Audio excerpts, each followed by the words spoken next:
Welcome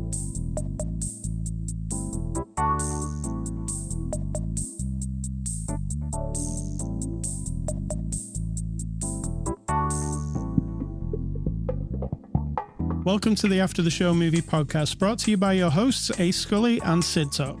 We're addicted to movies. Are you? Welcome one, welcome all, welcome Cidtalk. How are you? Are we one or are we all? Well, I'm one, you're all. Thanks, I'll take it. All good over here on this side of the room. All good. What's the before the after the show discussion we've been having? A thing, a show, this movie a little bit, and the weather a tiny bit, and you adjusting your audio, which you love to do. There wasn't much to it, actually. That's it. That's pretty much it. So let's get into this fantastic show. It is Saturday, June the 8th. This is After the Show number 842. We're a movie review podcast, and every week we look at a new movie. This week is no exception as we look at the movie The First Omen. It's a 2024 release, out now on streaming, rated R, from our friends at Fox, who sent us a digital code for review. Cidtalk, can you give me the synopsis of the movie, The First Omen? I think the title says it all. It is The First Omen, so that means it's the Omen origin story. And if you don't know what the Omen is, I guess that's fair, because this is the first one. Yeah, true. You might not know. It is a very religious-based tale of the Antichrist being born into the world. A true story. Based on a true story, just like the show we were talking about. All right, I'll give you the one off the box. Are you ready? Yeah. Get ready for it. I'm ready. Here it comes. A young American woman is sent to Rome to begin a life of service to the church, but encounters a darkness that causes her to question her faith and uncovers a terrifying conspiracy that hopes to bring about the birth of evil incarnate. Okay, so I have to disagree, because she didn't question her faith at all. And again, just so anyone out there who doesn't know, or maybe you don't care, I have no religion whatsoever. Don't believe in anything. I don't care. You can base anything you want on that or turn this off right now. That's fine. But what I noticed in some of that description, same as when we saw Immaculate, the description's like her faith is challenged. Not at all. These characters. Yeah, you're right. Are fully they believe in the whole thing. That's why, for them, it's so, if you didn't believe, like if you decided you're questioning your faith, then you wouldn't believe in the demon or the weirdness, right? But they actually genuinely believe it. It's real to them. Yeah. So I think that's incorrect. Incorrect. So Fox, you lose 2 points for your incorrect synopsis. Correct. That is correct. All right, Cidtalk, what did you think of The First Omen? Oh, let me ask you another question. Mm-hmm. The other question is, have you seen the other Omen movies? I have. I'm pretty sure I've seen 2. 2's the famous one, really. That's the one called Damien. That's the one that It's not famous to me. That's the one I've seen more than... No. Gregory Peck is the one for me. Right. Yeah. And yes, I have seen that one because I went through a phase, of course, when I was a kid. And yeah, these movies came out when we were kids, right? Yes. Young anyway.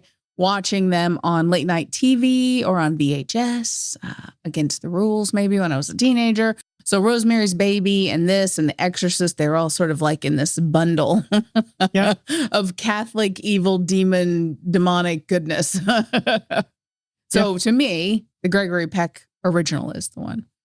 Right. And there was actually a remake in like 2006 or something I was reading. I don't remember that. So I don't think I saw Reject. it. Yeah. All right. So The First Omen is basically a prequel. It ties right into the first Gregory Peck Omen movie. How did you like it? I think it's well made. We're going to go a few directions here. It's well made. It is. Sort of. It has some editing weirdness sometimes. Like, it looked when she gets into the office, and this is a trope with many movies. I'm going to call it a trope and be pretentious. She's looking for some files or something about this detail of what's happening. Because it's the 70s. It's set in 1971. So everything is not internet. There's no computers. It's just paper. I know. It's shocking. When she goes into the office searching, she does that flappy performer searchy thing. And then I'm like, how did we get to this point? Somebody mentioned to her. Of course, a debunked priest has told her something shitty's going on. And now she has to. But and then it's all of a sudden she's in this office looking for something as if she knows what she's looking for. We skip a whole bunch of stuff there. I find that kind of crappy. And there are times when the weirdness, she's torn between are the things that she's seeing that are kind of evil looking real or not. Yeah. It's a little cookie cutter. It's a lot like other movies you've seen. Yes. Yeah. And it's not compelling or like, like it doesn't give me the willies or anything. And I'm pretty tough because, like I said, we started watching these movies when we were young. And so that could have anesthetized us somewhat, right? But it was all very standard. If you've never seen many movies like this, and this is one of your first or one of the few, then maybe it has an impact where that sound in the background that builds up, kind of like in The Exorcist and in The Omen and in Rosemary's Baby. They all do it. Yeah, it has some like jump scares as well that are unnecessary for the movie. I found. I was like, really? We have to have that? Like, she stood there and somebody comes up behind her and puts their hand on her shoulder and she goes, ah! Yeah. And I will just put out there right now that often when we're being expositioned, when someone's telling us the they're telling us the story, right? So some character always has to tell you what's going on. That seems to be a thing. And it was almost like, what's the word? Like satiristic? There was a lot of that in this movie. Did you get that vibe too? Because I felt like, okay, you're the priest who's been debunked and comes and seeks her out is a little over the top. He's kind of heavy breathing and kind of like intense. You know what I mean? He's overly intense. He doesn't lead up to what he's telling her. And it's like, they're going to have the Antichrist and the Antichrist is going to bring people back to the church.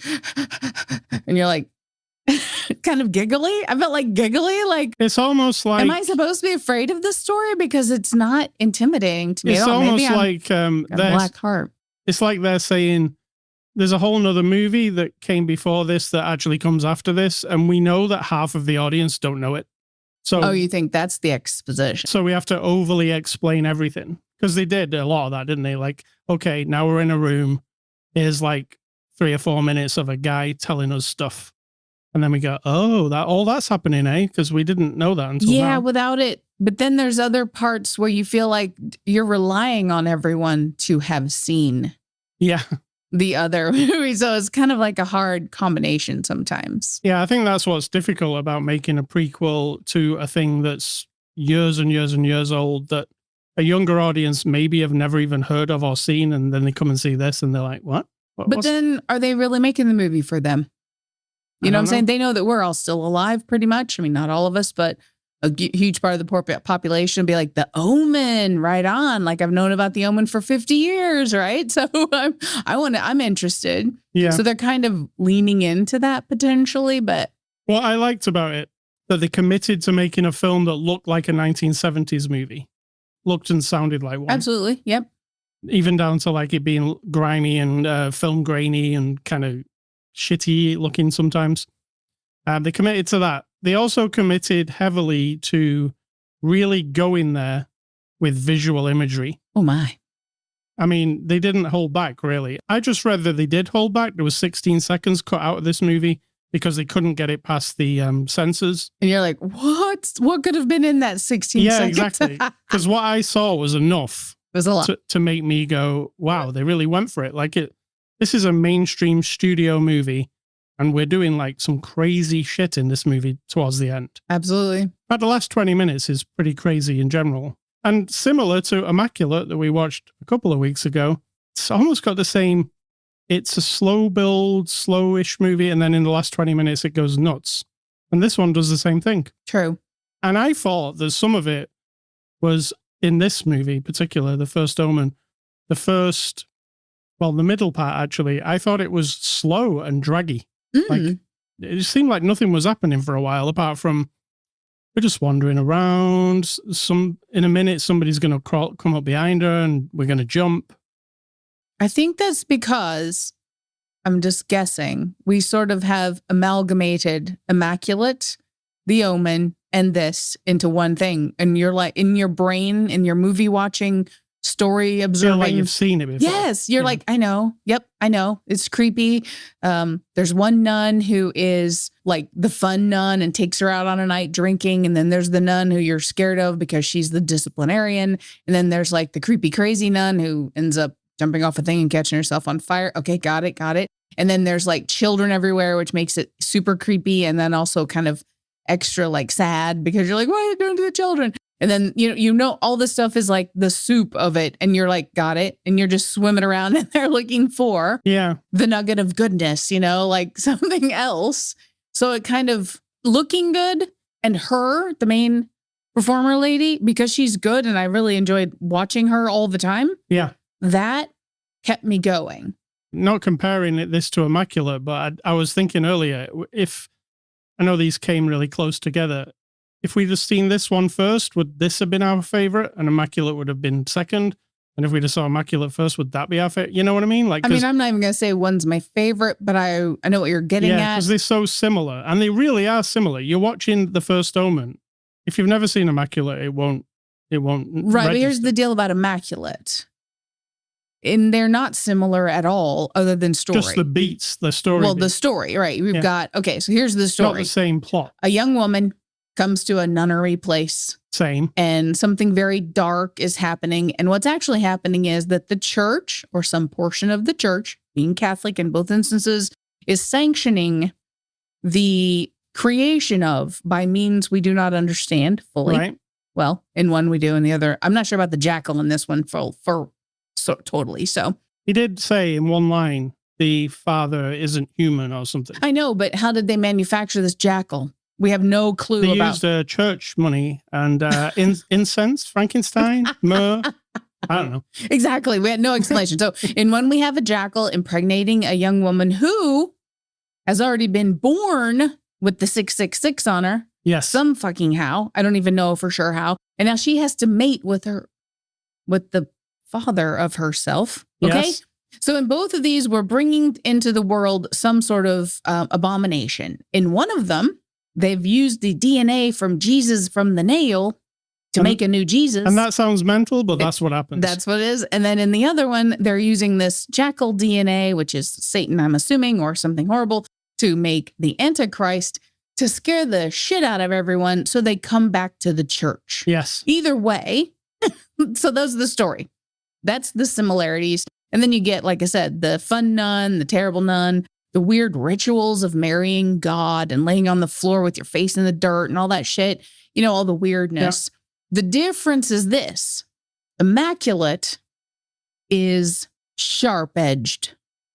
You get what I'm saying? Yeah. It's not leaning into sort of the muddy waters of, oh, the church is using females to reproduce, but they have all these rules about female, blah, blah, blah. It's not that. Today's movie, the First Omen, is just a straight up story of trying to make the Antichrist, and that's bad. Because we know what happens. Immaculate is making a statement. Yeah. About the use of women in any organization, really. I mean, I guess I read that into it, but I think that's what it is. Yeah, and the First Omen's, its statement is, we're a prequel to a film that you know about. Absolutely, absolutely. Yeah. And Immaculate is just, it's got more actual things that make me go, oh. Yeah. You know, and then it gets a little wacky. I admit, it's got a laboratory. Yeah. The similarity is a really good leading actress in both of them. Absolutely. Who really sells it completely. Absolutely. So that's why you might, it'd be a great double bill maybe. I don't think so. And the thing is, once I've seen The First Omen, then I'm sort of like exhausted from the whole tropes of the Catholicism thing. And now I'm watching another one. If I watch Immaculate first and then I watch The Omen, which we have, then I'm sort of like, The Omen is just telling me the same story. I don't think that's a good double bill. You know, I think that's like you said, watching Volcano and Dante's Peak and Mount St. Helens all on the same day. Yeah. Those are movies from the 90s, kids, if you didn't know. They're all about a volcano erupting into the middle of a big city. So I liked this movie, but I don't think it does The Omen any favors or anything. It almost, does it mess with it even? Well, it does, doesn't it? It opens up, like, let's say spoilers, really, really, really big spoilers here. Deep cut spoilers here. Okay, so the lady in this movie, who's played by, she was a nun named Margaret. Mm-hmm. Nun Margaret. She gives birth to The Damien, Antichrist. Yeah. who you'll know as Damien from the later Omen movies. But also, surprise, surprise, there were twins. And the other one was a female, which we're led to believe carries nothing, right? Yeah, is disposable. They only want the male. But for some reason, when they could have like burned Margaret, the little girl and everything at the end, they didn't and kept them alive. Oh, you mean story-wise? Story-wise. Yeah. They could have just burned them all there and that would have been fine as well, right? The church is horrible. Look what they did. And in the church's eyes, they think that they did that. They burned them. But we cut to this scene afterwards with they're alive. So that means they can make another movie, basically. Well, So- you're cynical. I mean, you were. I was thinking you wouldn't have done that if you had no intent. It was about making another movie, right? Feels like it, yeah. Like the adventures of Margaret and possibly another devil baby that's a female, the female devil baby. Even though we're led to believe that the females do not carry any evil, Importance. right? But I think this one does. So I think that's where you can make the second Omen. Can you call it the second Omen? No. What do you call the next one? Omen 3. There's already an Omen 3. Oh, I haven't seen that. There was 1, 2, and 3. Oh. So do you haven't call it seen- the next one Omen 4?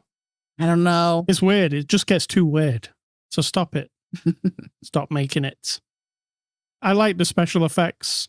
I think it's really like severe. If you don't like scalpels cutting things, there's some of that.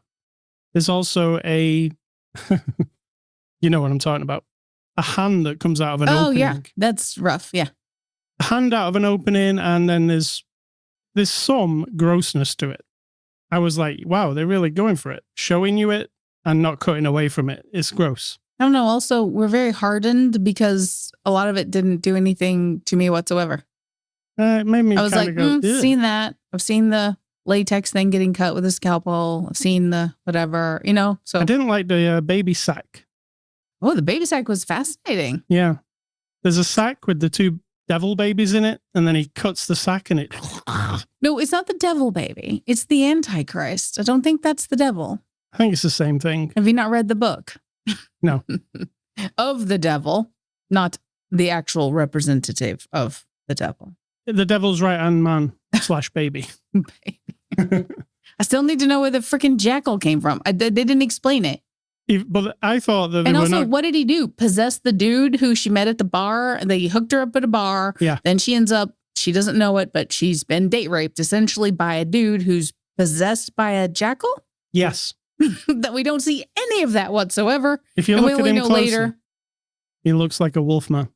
He doesn't. Kind of hairy. He doesn't. But that was just poor writing to me, and or bad editing. Maybe they cut out things that I just didn't see. No, they didn't include in the end. Also, the thing about the movie is every beat that we were having, nothing was surprising. I was like, oh yeah, of course they're hooking her up with somebody. It's the Omen. Like, what is this movie about? It's about somebody needs to have a baby, right? Yes. That's what this movie, True. like. So all the time I was like, okay. So, But we can also have immaculate. yeah, Isn't that no, the option? is Saucy Nun. Oh, look, 2 nuns in a nightclub. Hey, that's a new movie. Oh, that's the sequel, 2 nuns in a nightclub.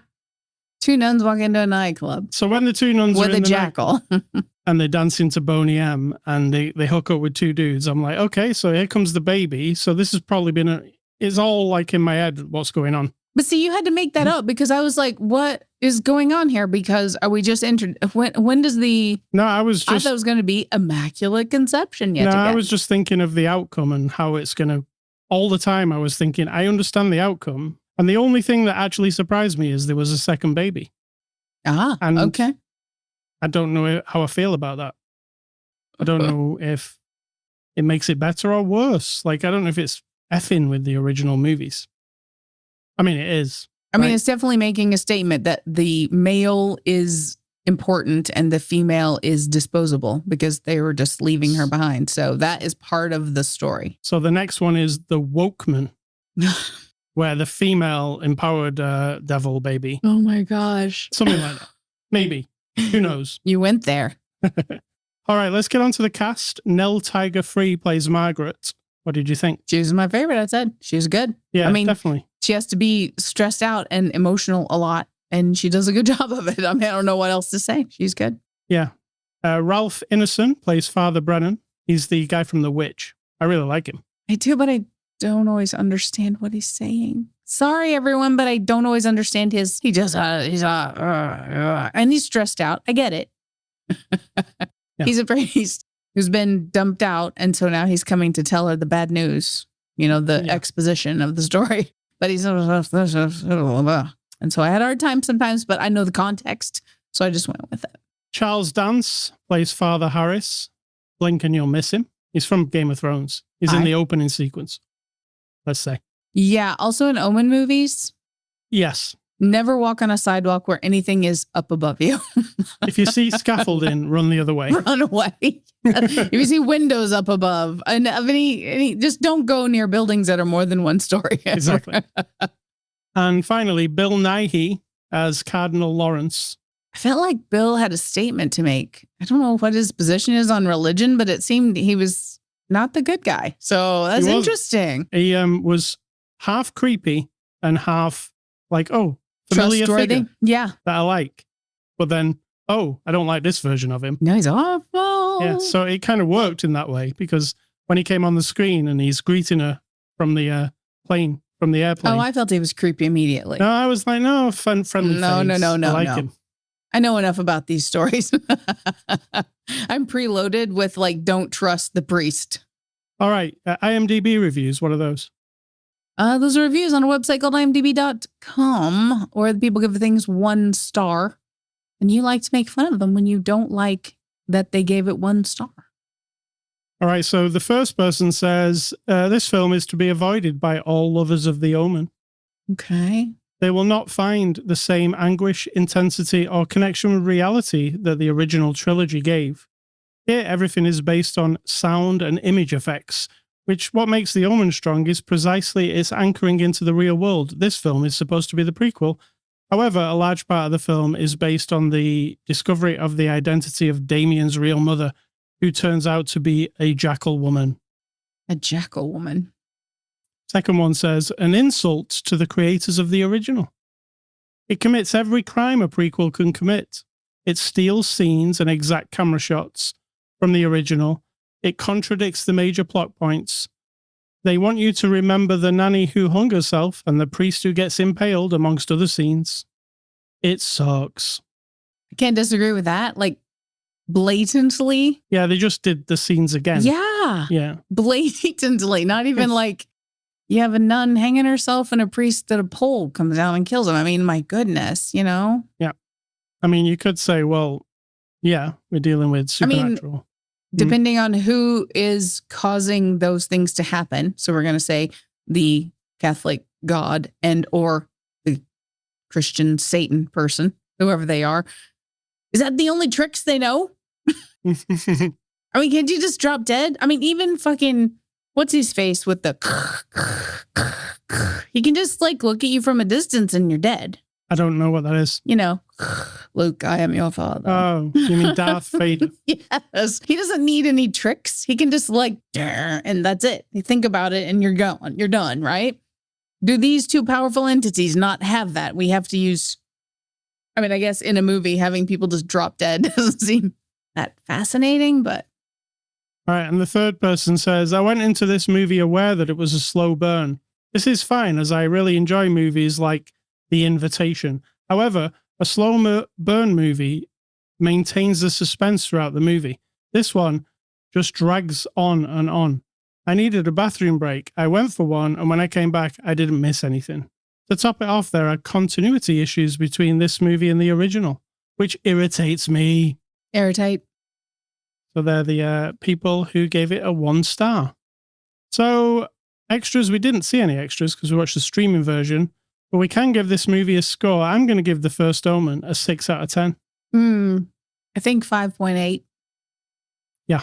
It's good because of her and the look, and it's got a solidness about it, and yet it didn't hold my, If you want to see a nun-based horror movie in 2024, Immaculate would be my... That's a very specific ask. Yeah. I really fancy a nun-based horror. If somebody has that on their list, their to-do list for the year, I prefer Immaculate because it's an original thing more than like trying to tag onto something else. Even though it's not original because it's tropes from everything else, it's still better in my opinion. Bold. Yes. No, you're being bold. I am, yes. So thank you to Fox. Next week, we're going to look at the movie Ghostbusters Frozen Empire, which is the prequel to The Omen. No, it's the sequel to the Ghostbusters. It's not the first one, not the second one, sequel not the third to the one, Ghostbusters, to the Ghostbusters, to the Ghostbusters. It's the sequel to Ghostbusters 5. It's getting confusing. Movies are confusing. Man, just make up some shit. Like, just start from scratch. Like people do all the time. I get that. Like Titane, that is not something that you've seen that I know of. Right? Have you? No. Did you ever see Titane? Was that a sequel or a prequel or a remake of it? Maybe it was a remake of a French movie or something. Was not a remake. Okay, so Titane, and I'm not recommending it. You might be like, I'm looking up Titane. I'm going to watch it. Well, don't have the kids with you. And also drink heavily. Your mind will be bent. The lady who directed Titane, Julia, she's a French lady. She has signed up with Neon to make a new movie, not a sequel or anything. Good. Something new, because she's good at the new. She did Raw and she did Titane. Raw. Oh, right. And now she's doing something else for them. Movie recommendations. I am going off this movie. I'm going to give you The Witch because it starred Ralph Ineson. Mm-hmm. And you probably didn't understand him in The Witch either because he was using not only his accent, but old-timey But you weren't intended to understand. I think you were intended to understand. Nah. But you probably didn't understand a lot. And my other one is Bill Nighy, Love Actually. The best Bill Nighy movie. Well, Antarctic. I actually quite like Pirate Radio as well. Yeah. With Bill Nighy. And they're both romantic comedy / comedy. British comedy. British. Schmaltz. Is it Schmaltz? What's that mean? I mean, schmaltzy comedy. Some British comedy, including Love Actually, is schmaltzy. Oh, kind of sappy. I've heard of schmaltz, but I don't know what you mean in reference to your specific. Yeah. Okay. My recommendation, do you ask? Are you asking? Yes. I'm going to tell you. I'm going to pick 5 movies from the 20th century, kids. That was the 1900s, from 1900 to 1999, and their action adventure or whatever. These are some interesting ones. The Dark Crystal. That is interesting. That was one I watched so many times on HBO. Gora Minera Gabara, which is actually just a Godzilla movie, like a 1969 Godzilla movie. Chitty Chitty Bang Bang. We Love You. There you go. The Wizard of Oz. One of those that my experience watching it and understanding it over the years has changed, and yet I still watch it every year. So, and Alice in Wonderland. Which one? I don't know. I just have Alice in Wonderland. All of them that were made in the 20th century that I saw. It has been made many times. Could be the animation. Tim Burton. Could be probably the Tim Burton one, I'm guessing. But all right, Ascully stuff. I've been playing a game this week by Ubisoft. It's called Riders Republic. Now, it's a mishmash of extreme sports in a big open world game. So you can do mountain biking, BMX, skateboarding, wingsuiting, paragliding. Is there anything I'm missing? Goodness. Snowboarding, skiing. All of those sports are included in this game, and it's an open world game, so you can go anywhere on the map, do anything you want. You can explore the map looking for collectibles. Some of the collectibles are like new bikes that you can ride, or new ski sets, or costumes for your person. But then there's also a career mode for each of the sports. So I've only really done the mountain biking so far. You go to the person in the world who's in charge of mountain biking. They give you a mountain bike and then you start entering a series of races. There's like 30. And as you get better, you climb the ranks in the mountain biking world. Now, I've finished the mountain biking career now, which was really fun. Some of the best. Biking is a hard one to replicate in video game form because you have to pedal a bike. And when you're pedaling up a hill, it's not that interesting, like tapping the button over and over and over. Well, they've not done that. They've got like a stamina gauge. You just hold a button down to pedal and the gauge starts draining, like your legs start draining in real life. And then when it gets near the bottom, you haven't got any go left. So you can only go really slow and you have to wait for it to build back up again. So it's like a game of trying to, I only want to use the stamina meter when I'm going up a hill. When I'm going down, then I can have a rest, which is, we watch some mountain bikers on YouTube and that's what they do, isn't it? They kind of save their energy. They go downhill and save up their energy to go uphill. So it's good how they've managed it in this game. And if you like mountain biking, all the different bikes from all the different companies are in there. You can buy like the Trek bike with the in-game money. And now I've started on the skiing career, which is also really fun. So that's Riders Republic. You can play it free on the Ubisoft store. It has lots of microtransactions. If you want a new costume or something, you end up buying it, but you don't really have to. You never buy anything.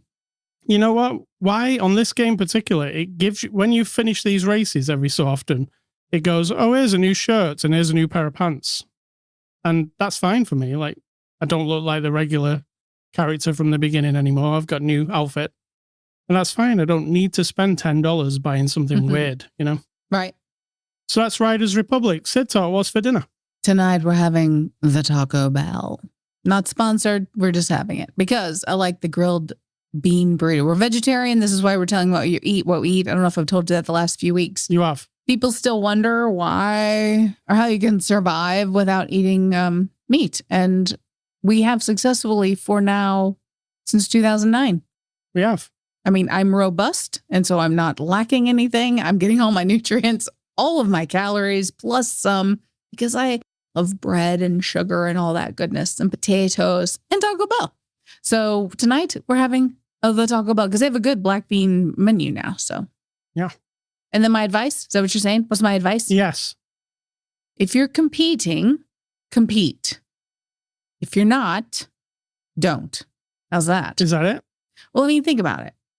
If you're going to try to be the best of a thing, like valedictorian of your class, or get the right grade in order to get the scholarship in order to do the thing, or run so fast that you win the race to get the thing and move on in that, or catch the ball the best, or whatever the deal is, right? Whatever the thing is that is in competition with others, because there's a standard in order to move forward or excel. There is a standard set.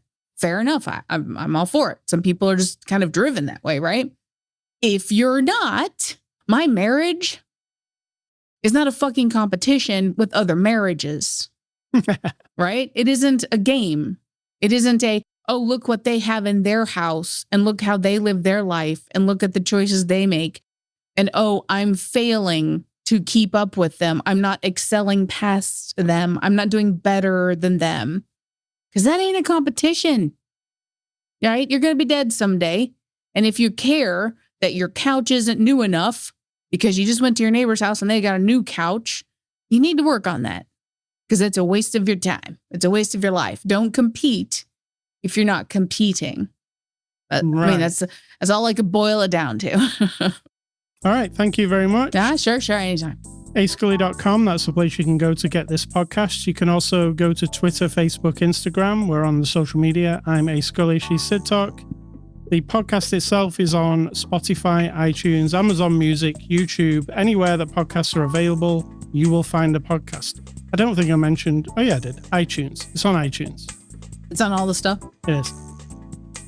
And email feedback to ascully@ascully.com. Do not email Cidtalk. She doesn't want your email. And stay classy. Damien, 666. Number, is he 666? That's what they say. Yeah. Stay classy and do whatever you're going to do next in the second Omen. And I'm going to say think for yourself, because if you're not doing it, someone's doing it for you.